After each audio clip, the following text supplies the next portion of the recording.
My parents snapped you ruined your brother's future after I refused to transfer my house to him, despite pressure from everyone. So, I said you should have never promised him a house you never own. What happened last week has fundamentally changed how I view family boundaries and self-respect. This is long, but I need to get it all out because I'm still processing the nuclear option I chose.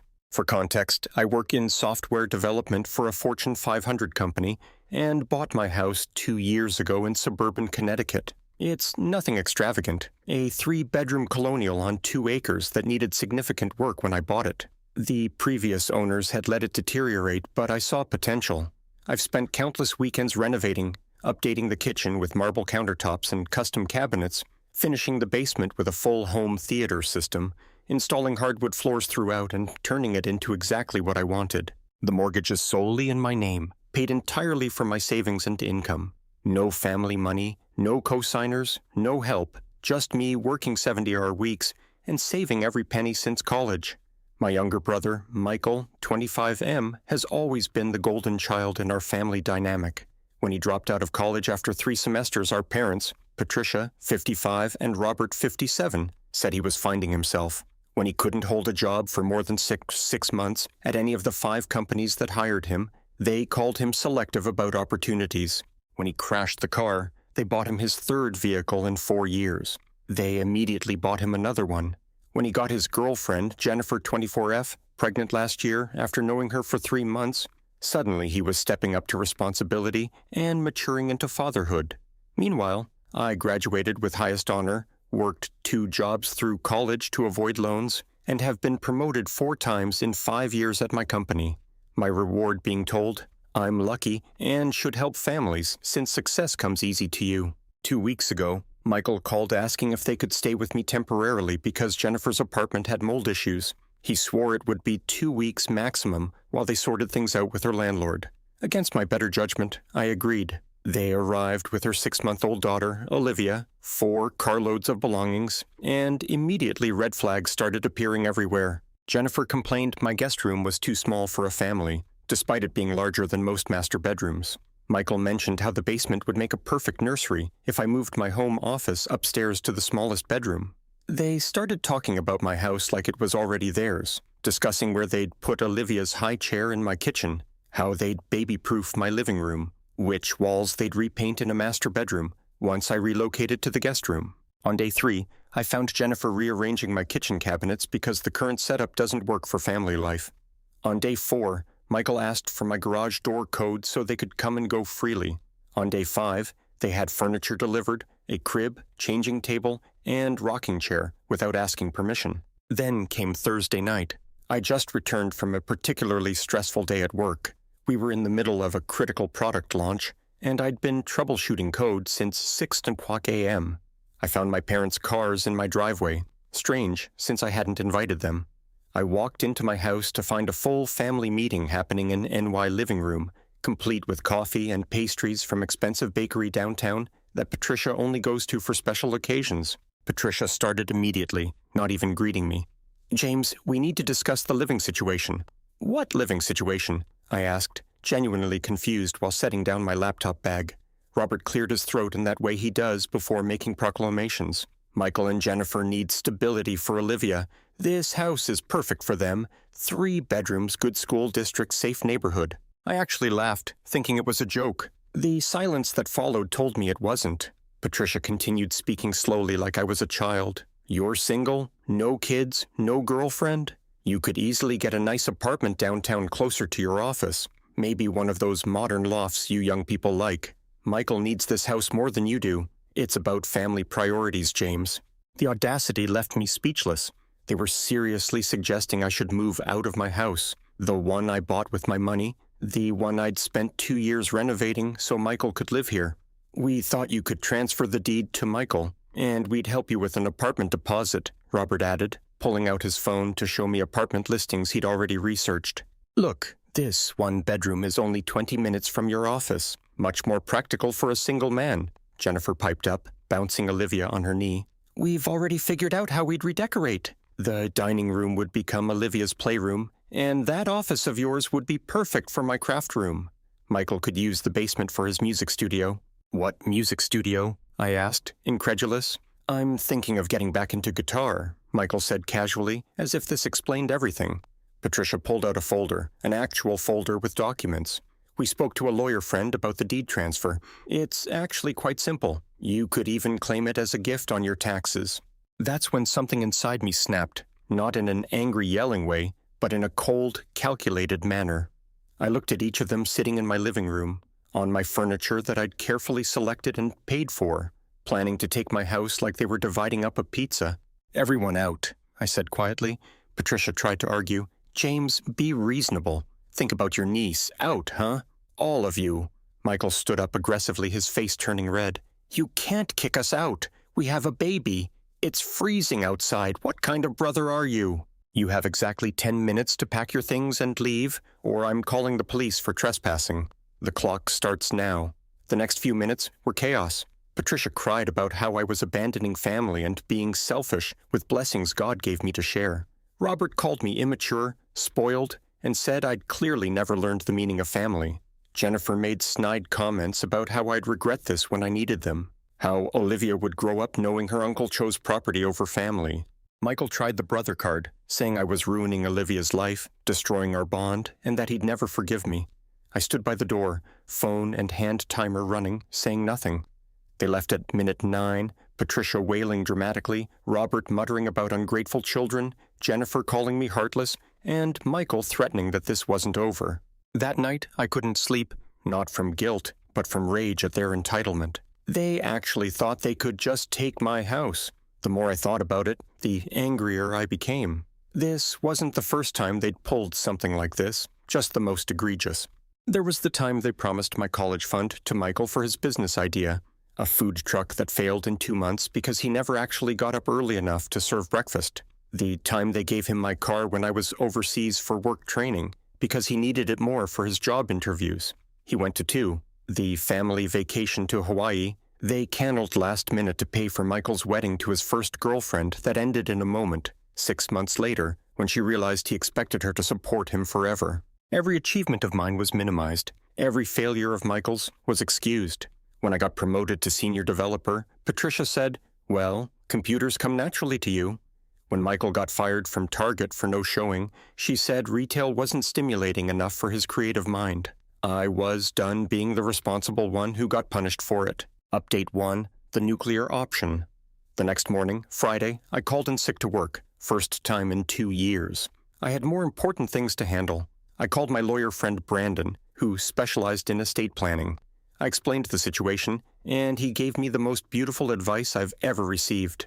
Put the house in an irrevocable trust with specific provisions. Make it bulletproof.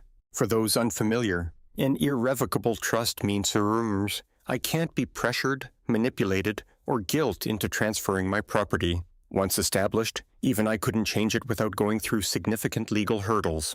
The house would be legally protected from any family claims, and I could specify exactly who could never have access to it. But I didn't stop there. I went full nuclear. I spent the weekend documenting everything, every text message where they asked for money, every email about Michael needing help, every voicemail from over the years showing the pattern of entitlement and manipulation. I found receipts for the car they gave away, emails about the college fund transfer, even recorded voicemails of Patricia explaining why Michael needed my graduation gift money for his emergency, a Vegas trip with friends. I installed security cameras around my property, 8 in total, covering every angle. I changed all the locks, upgraded to a smart lock system that records every entry attempt. I installed a video doorbell and motion sensors. I set up a legal framework that would protect me from any future attempts at property theft or forced entry. Monday morning, I met with an estate attorney, Thomas, one of the best in Connecticut, $500 per hour, worth every penny. We created an irrevocable trust with very specific terms. The house remains mine for life, cannot be sold or transferred without court approval. Upon my death, it goes to a charity for homeless veterans, specifically chosen because they earned their assistance. Named individuals permanently banned from the property, with criminal trespass charges automatically filed. Any attempt to contest results in immediate law enforcement involvement, and a $50,000 donation to the charity from my investment portfolio. If I die under suspicious circumstances, A full investigation is triggered before any property transfers. The ban list included Michael, Jennifer, Patricia, and Robert, with provisions to add anyone who aids them in attempting to access the property. Tuesday, I sent a group text with a photo of the legal documents and a screenshot of the new security system. Effective immediately, my house has been placed in an irrevocable trust. The 4 of you are permanently banned from the property. Any attempt to enter will be treated as criminal trespassing, and prosecutors will be contacted. There will be no inheritance. There will be no changed minds. Security cameras are active and recording. This decision is final and legally binding. Any attempt to contest this will trigger an immediate $50,000 donation to charity from my assets. Do not contact me again.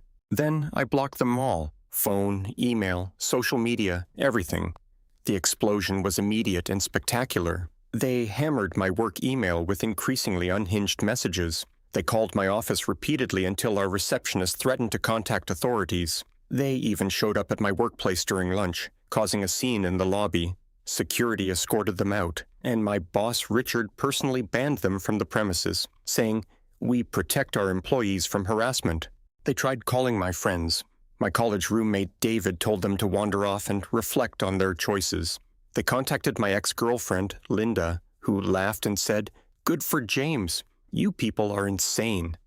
They even reached out to my high school teachers on Facebook, trying to get them to talk sense into me. Update 2, the family explosion. It's been 2 weeks since I went nuclear, and the family dynamic has completely imploded in ways I never anticipated. I've been getting information through my cousin Sarah, who's staying neutral but keeping me informed, and through Uncle George, who's firmly on my side. Apparently my parents had been telling everyone for weeks that I was giving them the house. They'd been so confident in their manipulation that Patricia had already told her book club about how they were helping Michael get established in a family neighborhood. She'd actually brought some of them to drive by my house, pointing out where Olivia would play in the yard. Robert had mentioned at work how proud he was that his sons were working together on living arrangements, taking credit for raising us to support each other. When news of the trust hit the extended family via mass email I sent with documentation, it was absolute chaos. My Aunt Linda called Patricia out at Sunday dinner. "You tried to steal James's house. What is wrong with you? That boy worked himself to the bone while you babied Michael."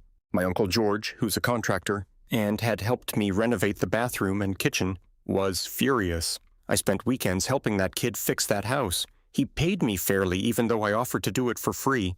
"You people are sick. How dare you try to steal from your own son?" My grandmother, who's 92 and sharp as a tack, called Patricia personally. "I'm ashamed of you. I raised you better than this. James is the only grandchild who visits me without wanting something. You've lost your mind if you think stealing from him is acceptable." The family coalition they expected never materialized. Instead, they became pariahs. Patricia's sister Nancy told her she was disgusted by their behavior and uninvited them from Christmas. Robert's brother, David, said he was ashamed to share DNA with him and removed him from the family business partnership they'd maintained for 15 years. But the real panic came from Michael and Jennifer's end, and this is where it gets interesting. See, they hadn't just been planning to take my house, they'd been counting on it. Sarah told me they'd already given notice at Jennifer's apartment effective at the end of the month. They'd told everyone they were moving to a family estate. They actually used those words. Jennifer had posted on Instagram and Facebook about their new family home, including photos taken in my house during their stay, with captions about putting down roots and giving Olivia the childhood she deserves. They'd maxed out 3 credit cards buying furniture for their new house, a $4,000 sectional sofa, a $2,000 dining set, designer nursery furniture. They'd enrolled Olivia in a prestigious daycare near my neighborhood that cost $2,000 per month. Michael had even turned down a job offer in another state because they were about to have housing sorted. Jennifer had quit her part-time job because she wouldn't need to work once they lived rent-free. When the trust paperwork hit, their house of cards collapsed spectacularly. Jennifer's parents, who initially supported her, were horrified when they learned the whole story. Her mother, Catherine, called Patricia and, according to 3 witnesses, screamed, "You raised your son to be a thief and a liar, and now my daughter is homeless with a baby because of your greed. She quit her job because you promised her that house." Jennifer's father, Stephen, a retired police officer, was even more direct. He called me personally to apologize and said, "If they come near your property, call me directly. I'll handle them myself." What they attempted is theft, plain and simple. Michael tried damage control by claiming I'd promised them the house. When pressed for proof, texts, emails, recordings, anything, he had nothing because it never happened. He then changed his story, saying it was implied because family takes care of family. The extended family began seeing through years of my parents' manipulation and favoritism. The most satisfying part, Patricia tried to organize a family intervention to talk sense into me. She invited 30 family members to ambush me at my Uncle George's 60th birthday party. She told everyone I was having a mental health crisis and needed an intervention. I didn't attend, but I did send a gift with a note.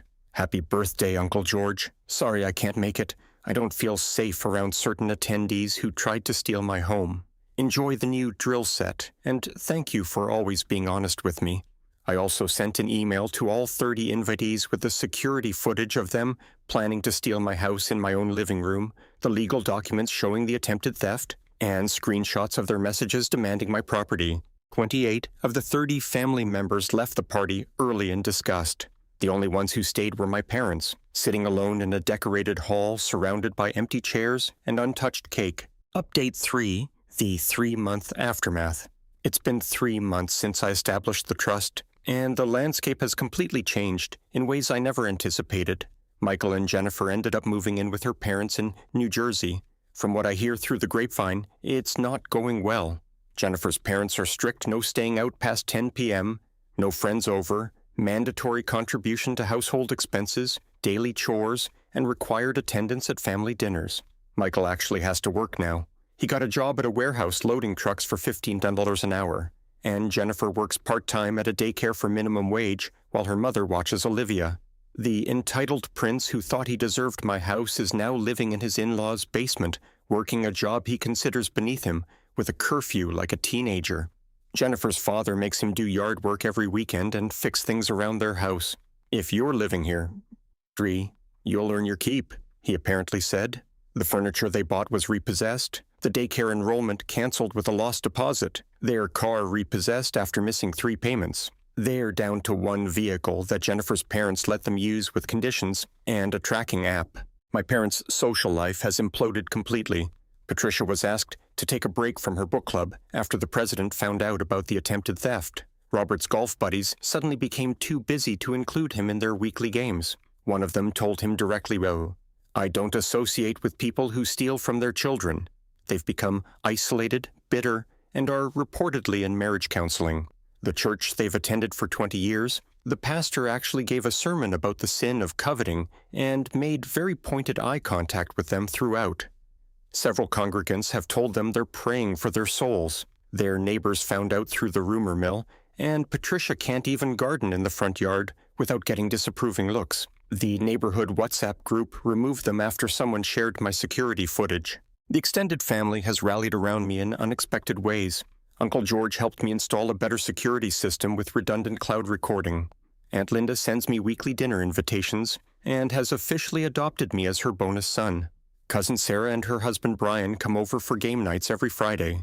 Even relatives I barely knew have reached out to express support and disgust at my parents' behavior. My grandmother changed her will to remove my parents completely and divide their portion between me and the cousins who actually deserve it. She also gave me the family heirloom ring that was supposed to go to Michael for his future wife, saying, "At least you'll marry someone who loves you, not your house." Last week, I received a letter from Patricia. Not an email, not a text, an actual 6-page handwritten letter delivered by certified mail. It was a masterclass in manipulation tactics. We only wanted what was best for everyone by stealing my house. Family should share resources, but only my resources. Apparently, you'll regret this when you're older and alone. I'm dating someone wonderful now. Michael is struggling, and it's your fault. Michael's choices, Michael's consequences. We're getting older and may need care someday. Should have thought about that before. Olivia will grow up not knowing her uncle. That's her parents' doing. We sacrificed so much for you, they literally gave away my college fund. This isn't the Christian thing to do. Pretty sure thou shalt not steal is in there somewhere. I sent back a one-line response via my attorney. The trust is irrevocable. Any further contact will be considered harassment. Robert tried a different approach. He showed up at my office with a lawyer claiming they had grounds to contest the trust based on undue influence and mental incapacity. My attorney, Thomas, shut that down quickly in a conference call that I got to listen to. Your client has no grounds. The house was purchased solely by James with no family money.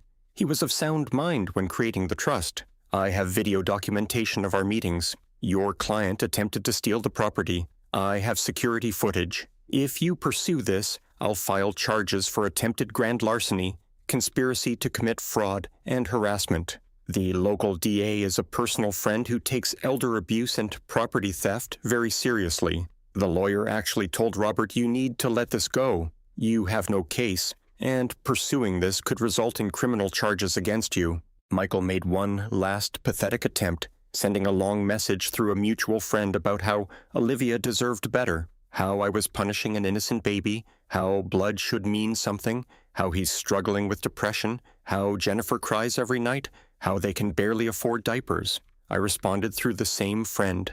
Blood meant so little to you that you tried to steal from it. Olivia has parents. Let them provide for her. You had a house, Jennifer's apartment. You chose to leave it believing you could steal mine. Every consequence you're facing is from your choices. Stop trying to make me responsible for your failures. The mutual friend later told me Michael broke down crying, not from sadness but from rage that his manipulation wasn't working. He actually said it's not fair. He has everything and won't share. He has everything because he worked for it. The friend replied, "What have you ever earned?" Michael couldn't answer. Update 4, 6 months later, the final update.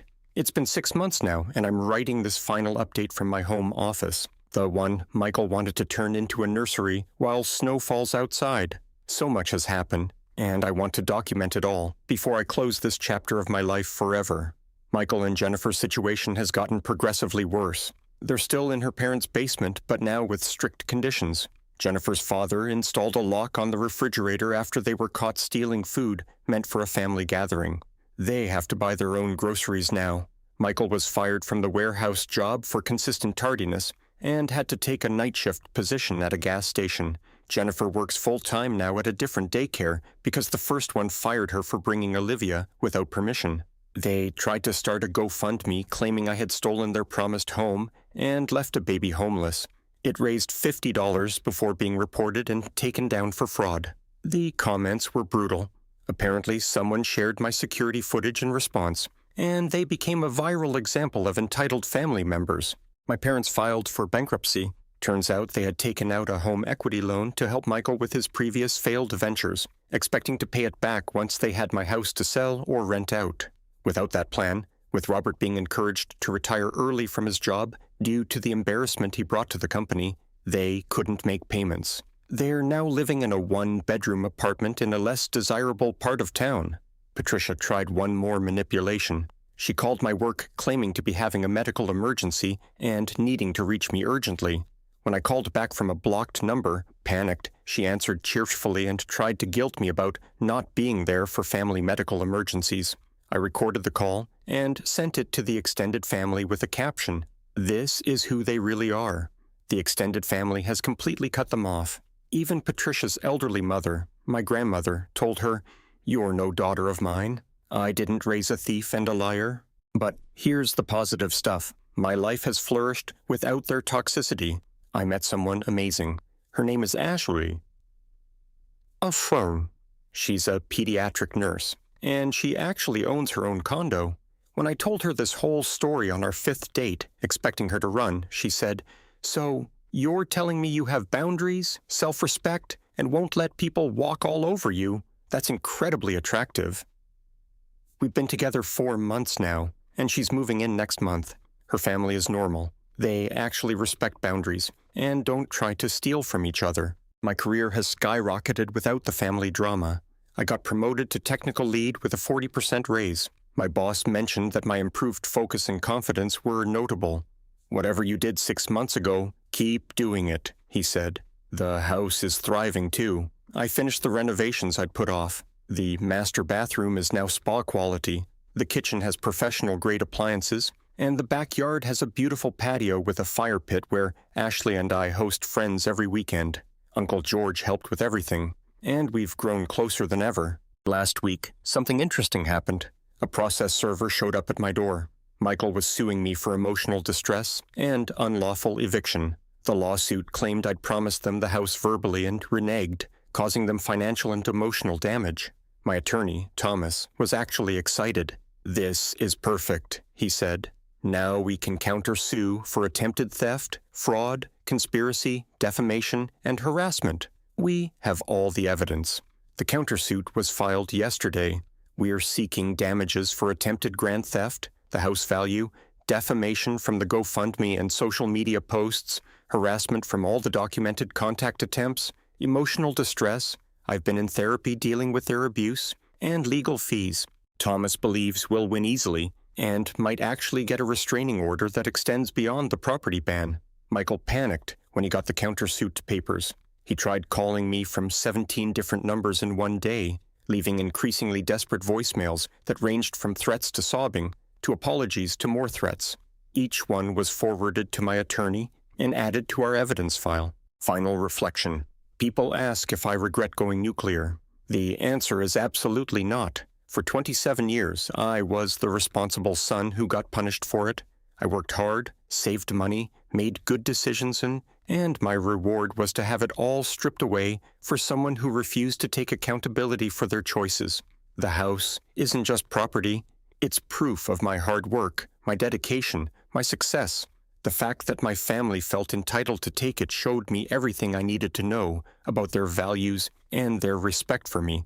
None. Some extended family members have asked if I'll ever reconcile. The answer is no. This wasn't a heat-of-the-moment decision.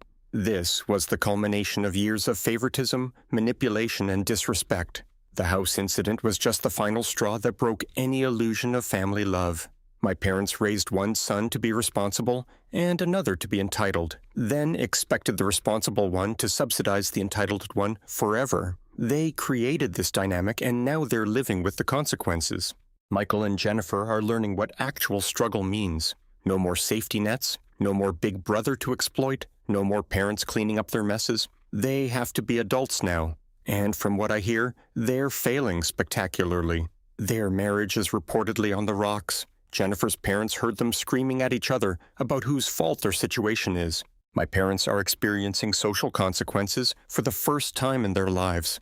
Their reputation is destroyed, their relationships fractured, their golden child moved away, and their responsible child wants nothing to do with them. They're facing the reality that their manipulation has cost them both sons, one through entitlement, one through self-respect. As for me, I'm thriving in ways I never imagined possible. My house is peaceful, my weekends are mine, my money goes toward my goals and my future with Ashley. I'm building relationships with family members who value me as a person, not as a resource to exploit. I sleep peacefully knowing my home is protected by law, technology, and the truth. The trust ensures that even after I'm gone, my house will help people who actually deserve it. Veterans who sacrificed for their country, not entitled family members who felt they deserved my sacrifice. Sometimes the only way to deal with toxic family is to go nuclear, burn every bridge, salt the earth, and build something better from the ashes.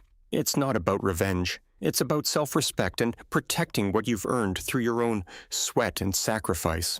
My family thought they could take my house. Instead, they lost their son, their reputation, their extended family, and their future. And honestly, we're all better off for it. To anyone dealing with a similar family entitlement, you don't owe anyone your success.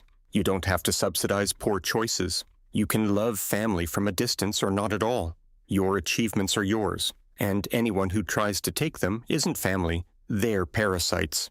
Protect what you've earned. Set boundaries in stone or, in my case, in legally binding trusts, and never ever let anyone make you feel guilty for keeping what's rightfully yours. The blood of the covenant is thicker than the water of the womb.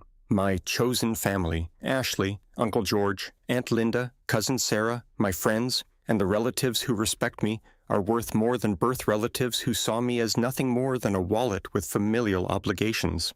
6 months later, I sleep peacefully in my house, in my bed, living my life with someone who loves me for me, not for what I can provide. My parents and Michael are living with the consequences of their choices, and that's exactly how it should be. The trust stands, the boundaries hold, the restraining order is processing, and I've never been happier. This is my final update. I'm closing this chapter and moving forward with the people who actually deserve to be in my life. Thank you to everyone who supported me through this journey. Remember, family isn't about blood, it's about respect, love, and reciprocity. Choose your family wisely.